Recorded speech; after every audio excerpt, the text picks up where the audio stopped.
오늘 우리에게 주신 하나님의 말씀은 사도행전 9장 36절부터 43절까지 말씀입니다. 욥바에 다비다라 하는 여제자가 있으니 그 이름을 번역하면 도르가라. 선행과 구지하는 일이 심히 많더니 그때에 병들어 죽음에 시체를 씻어 다락에 누이니라. 룻다가 욥바에서 가까운지라 제자들이 베드로가 거기 있음을 듣고 두 사람을 보내어 지체 말고 와달라고 간청하여 베드로가 일어나 그들과 함께 가서 이르매 그들이 데리고 다락방에 올라가니 모든 과부가 베드로 곁에 서서 울며 도르가가 그들과 함께 있을 때에 지은 속옷과 겉옷을 다 내보이거늘 베드로가 사람을 다 내보내고 무릎을 꿇고 기도하고 돌이켜 시체를 향하여 이르되 다비다야 일어나라 하니 그가 눈을 떠 베드로를 보고 일어나 앉는지라. 베드로가 손을 내밀어 일으키고 성도들과 과부들을 불러들여 그가 살아난 것을 보이니 온 욥바 사람이 알고 많은 사람이 주를 믿더라. 베드로가 욥바에 여러 날 있어 시몬이라 하는 무두장이의 집에서 머무니라. 아멘. 방금 봉독한 사도행전 9장 36절부터 43절까지 말씀을 중심으로 특히 마지막 절 43절 말씀을 중심으로 해서 오늘은 자기 모순을 극복하라는 제목하에 들려주시는 하나님의 말씀을 받도록 하겠습니다. 사랑하는 교우 여러분, 인생을 살아가면서 우리는 자기 모순에 빠질 때가 참 많습니다. 이때 자기 모순이라는 말은 스스로에게 부딪힌다는 뜻으로 자신의 말이나 행동이 앞뒤가 모순되어 일치하지 않음을 이르는 말입니다. 모순이라는 단어의 기호는 이렇습니다. 중국 춘추시대의 철학자 공손용이 제시한 백이설에서 시작되었는데 초나라의 한 무기상이 자신이 만든 창이 세상 모든 방패를 뚫을 수 있으며 동시에 자신이 만든 방패가 세상 모든 창을 막을 수 있다고 자랑하던 모순된 상황에서 나온 말입니다. 어느 날 군중 중 한 사람이 당신이 만들어 파는 창으로 당신이 만들어 파는 방패를 뚫어보라고 요구했을 때 무기상은 아무 말도 하지 못하고 결국은 현장을 벗어나야 했다고 합니다. 이처럼 자기 모순은 자신의 말이나 행동이 서로 상반되어 일치하지 못하는 이중성으로 귀결됩니다. 신뢰를 몇 가지 들어보면 자기 모순의 개념을 보다 쉽게 이해할 수 있을 것입니다. 이런 것들입니다.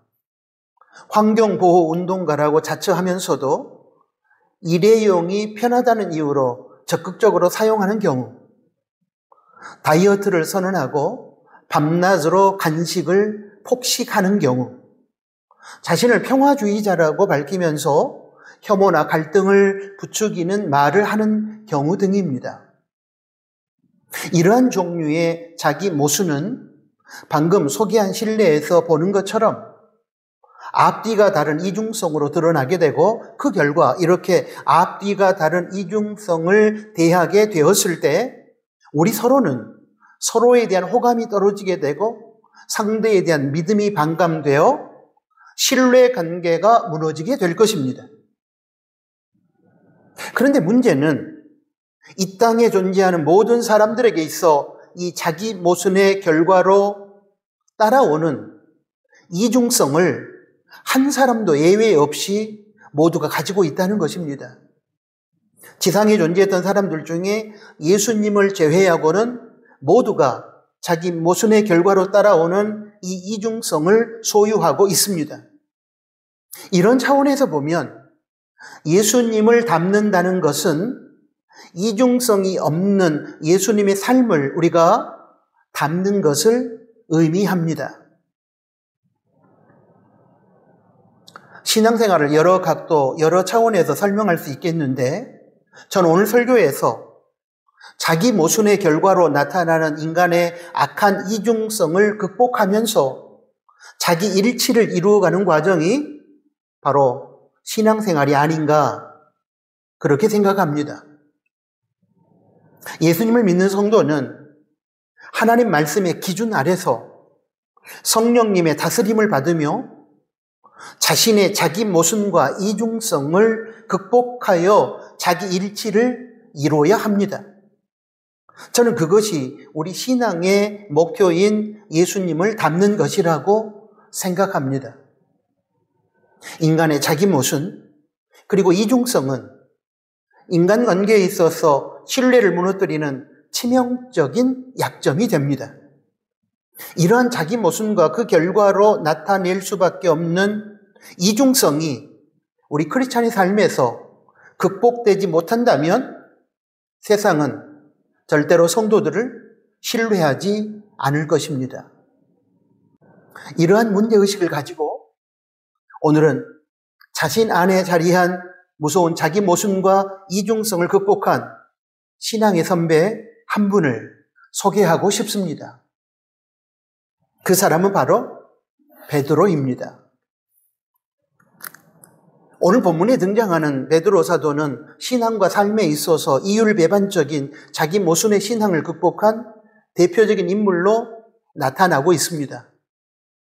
전 오늘 본문의 베드로가 죽은 다비다를 살려준 기적의 이야기 속에서 맨 뒷부분 43절 베드로가 요바에 여러 날 있어 시몬이라 하는 피장의 집에서 유하니라 라는 이 말씀을 주목합니다. 베드로가 죽은 다비다를 살려주었다면 물론 하나님의 능력에 의한 것이지만 다비다나 다비다의 가족의 입장에서는 엄청난 은혜를 입은 것이기에 베드로를 자기 집에 모시고 싶었을 것입니다. 그런데 베드로는 요바에서 여러 날을 머무르면서도 다비다의 집이 아니라 피장 시몬의 집에서 머물렀습니다. 여기서 피장이라고 하는 것은 가죽, 제조, 기술자를 뜻하는 말로서 당시 이스라엘 사회에서는 사람 취급을 받지 못했던 부류였습니다. 유대인들은 부정한 것을 싫어하였는데 그 이유는 부정한 것과 접촉하면 그 부정이 자신에게 옮는다고 생각했기 때문입니다. 피장은 부정한 짐승의 시체로부터 가죽을 벗겨내어 가죽 제품을 만드는 사람이었으므로 유대인의 관점에서 보면 죽은 짐승의 부정이 옮은 자였습니다. 따라서 그와 접촉하면 그에게 있던 부정이 옮겨올 것이므로 유대인들은 그를 피하였고 피장들은 외딴 곳에서 격리되어 살아야만 했습니다. 그런데 그런 시대적 상황 속에서 베드로는 피장 시몬의 집에서 머물렀던 것입니다.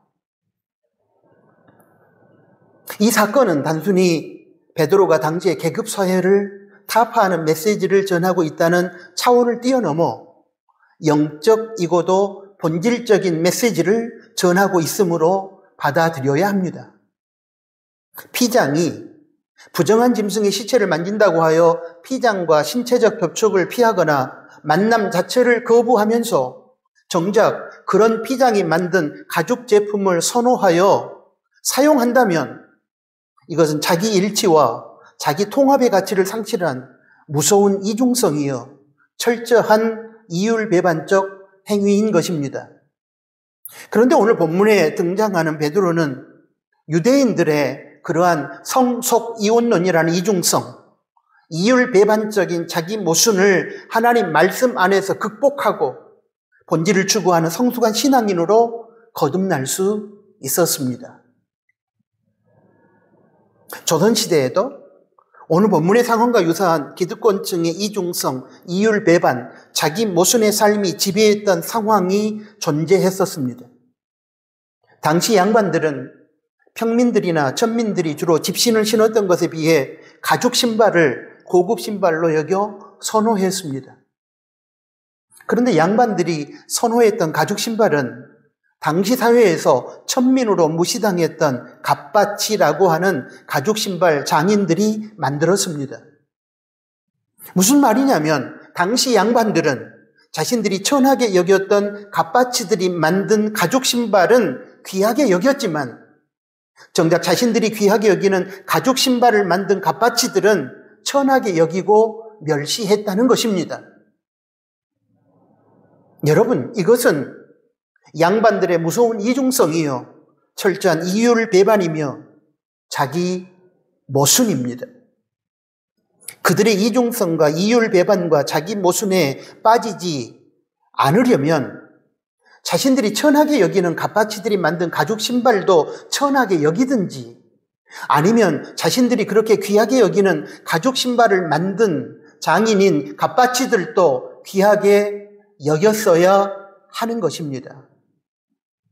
그러나 그들은 자신들이 귀하게 여기는 가죽 신발을 만든 장인인 갓바치들을 천하게 여기고 멸시천대함으로 자기 모순에 스스로 빠지게 되었고, 그 결과 무서운 이중성의 삶을 드러내고 말았습니다. 이것은 앞에서 언급한 사도행전의 피장이 경우와 동일한 성속 이혼론이라는 이중성이 우리 조상들의 역사 속에서도 존재했음을 보여주는 신뢰임이 분명합니다. 사도행전 10장에서도 베드로 이러한 이중성을 극복하는 과정이 소개되어 있습니다.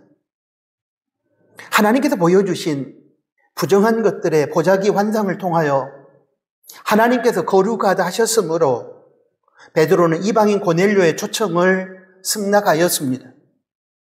유대인 법에 의하여 만들어진 이중성을 하나님 말씀에 의하여 깨뜨리고 하나님 뜻 안에서의 성숙한 하나됨, 자기 일치됨을 이룬 것입니다.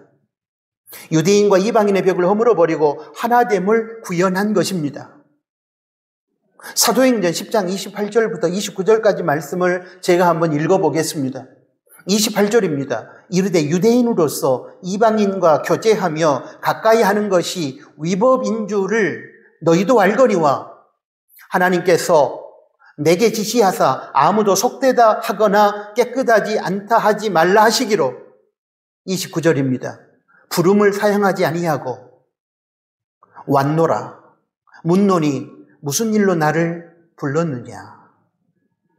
여러분, 이 말씀은 하나님 뜻 안에서 이중성과 이율 배반적인 자기 모습을 극복한 베드로의 신앙과 삶, 말씀의 가치에 베드로 자신의 생각을 일치시키고 말씀의 의미와 그의 행위가 일치하는 신앙과 삶의 성숙한 세계를 보여주는 것입니다. 사도행전 9장과 10장을 통해서 우리는 베드로 사도가 하나님께서 싫어하시는 자기 모순과 그 결과로서 나타나는 이중성을 극복하고 하나님의 뜻과 말씀 안에서 자기 일치와 자기 통합의 길을 걸어가고 있음을 알 수 있었습니다. 바로 이러한 베드로의 삶이 성숙한 신앙인의 모습입니다. 예수님을 믿고 성도라는 이름을 부여받은 이후에 우리의 신앙과 삶의 모습은 여러분 어떠했습니까?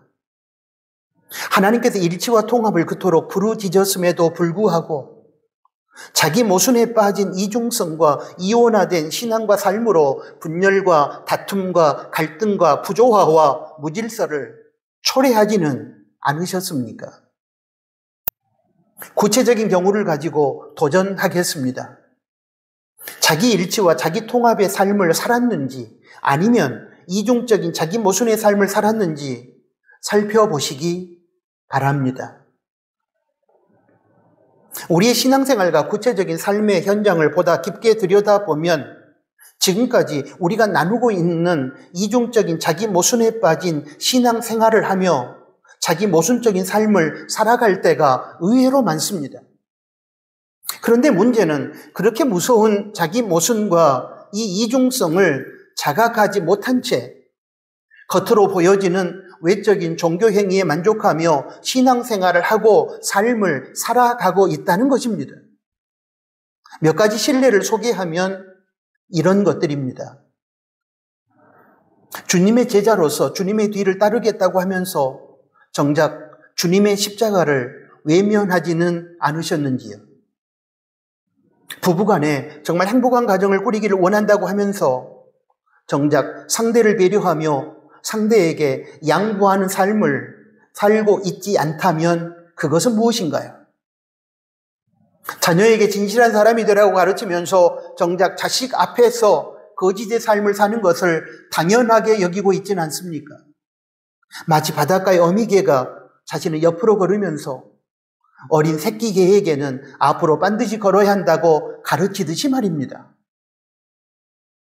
자기 집의 거실을 깨끗하게 유지하기 위해서 매일매일 쓸고 닦으면서 정작 공동체 공간 안에서는 양심이 마비된 것처럼 쓰레기를 쉽게 버리고 있지는 않습니까?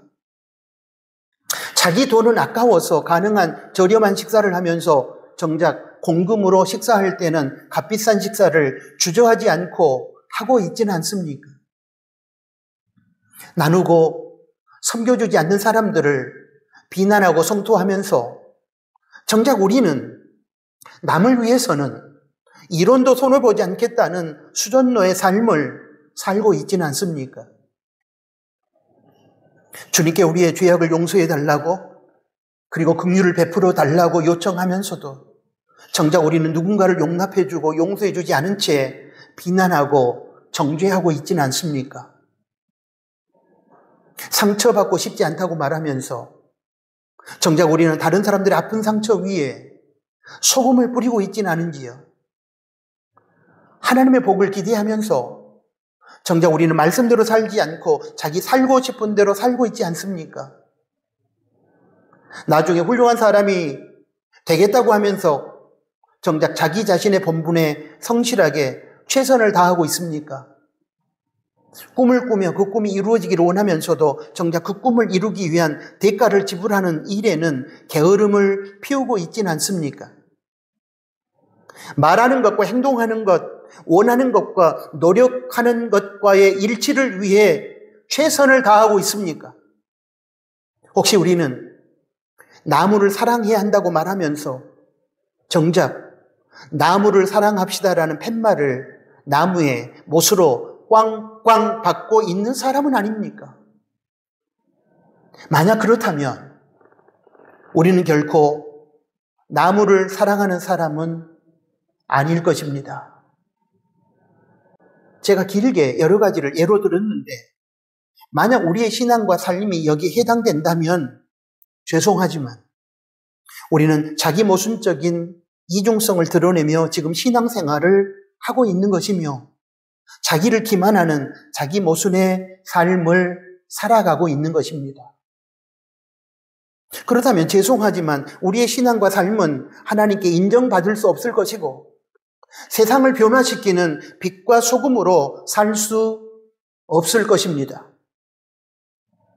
이러한 자기 모순적인 신앙과 삶의 이중성을 극복하지 못한다면 아무리 종교 행위를 열심히 한다고 해도 그 신앙과 삶은 본질에서 어긋난 것이며 지극히 위선적인 신앙과 삶일 것입니다.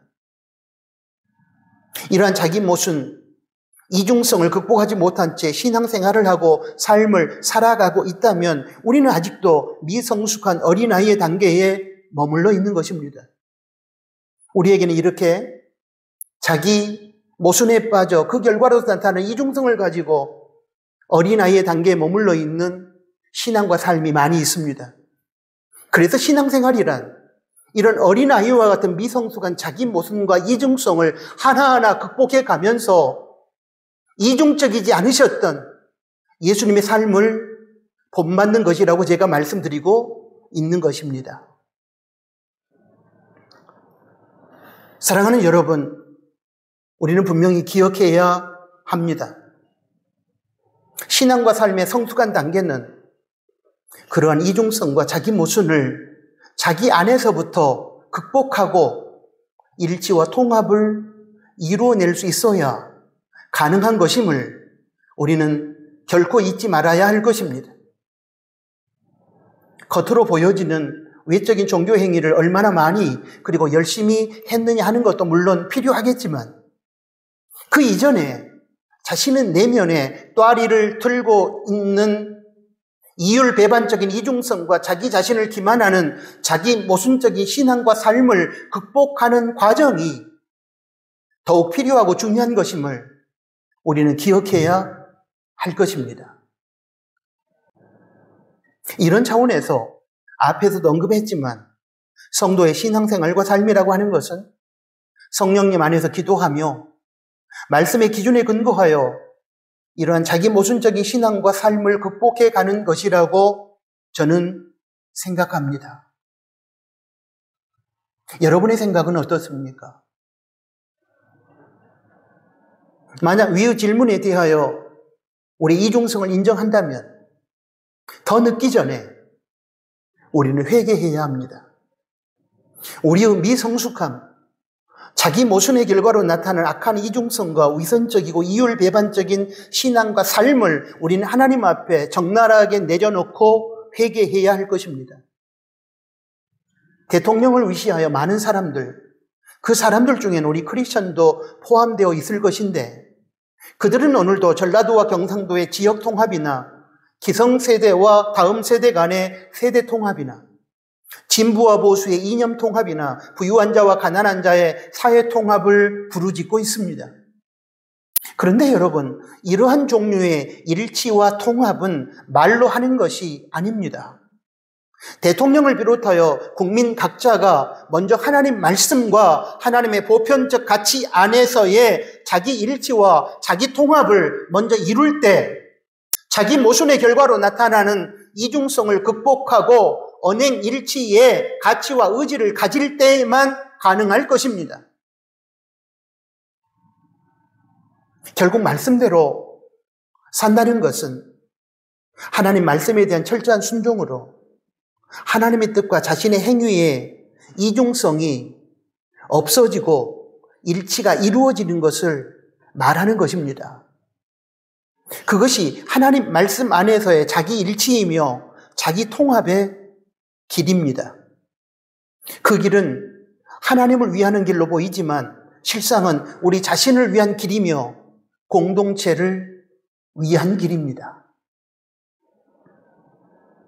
이제 오늘 설교를 마무리하면서 앞에서도 다양한 신뢰를 소개했지만 자기 모순의 결과로 나타난 이중성의 신뢰를 조금 더 소개하려고 합니다. 왜냐하면 우리가 개념을 아는 것도 중요하지만 신뢰를 드는 것이 우리의 미성숙한 신앙과 삶을 성숙의 세계로 이끌어주는 동기부여가 될 것이라고 저는 생각하기 때문입니다.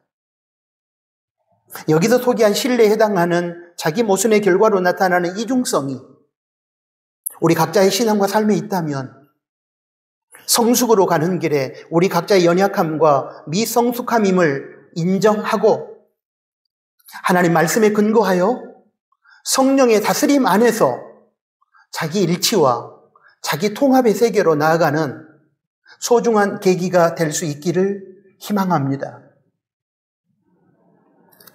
어떤 이는 건강이 중요하다고 말하면서도 담배를 피웁니다. 그렇다면 그는 정말 자기 모순적인 사람입니다. 회사는 지속 가능성을 강조하면서도 환경을 무시하는 정책을 취하고 있다면 이것은 자기 모순적인 행동입니다. 정부는 교육 평등을 중시한다고 주장하면서도 경쟁을 격화시키는 정책을 내놓았다면 그것은 명백한 자기 모순입니다.